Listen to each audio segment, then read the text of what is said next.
Мала е веројатноста луѓето кои се асимптоматски на коронавирусот истиот да го шират, потврдуваат од Светската здравствена организација. Епидемиологот на СЗО Марија Ван Керх вели дека луѓето кои немаат симптоми на новиот коронавирус ретко ја шират инфекцијата.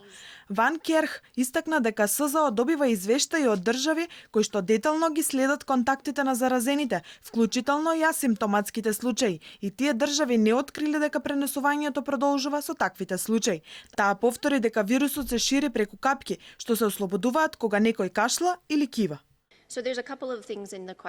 Тоа на што сакаме ние натаму да се фокусираме е следењето на случаите со симптоми, да ги следиме сите симптоматски случаи, затоа што знаеме дека овој респираторен патоген се шири од човек на човек преку заразни капки.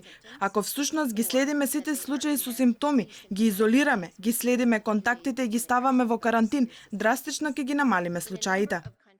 Некои луѓе, особено младите и здравите, кои се заразени од COVID-19, всушност и никогаш не развиваат симптоми или пак имаат многу благи симптоми, вели епидемиологот. Според неа, владите треба да се фокусираат и ангажираат на пациенти со симптоми, да ги детектираат и изолираат наспроти асимптоматските, кои не представуваат опасност.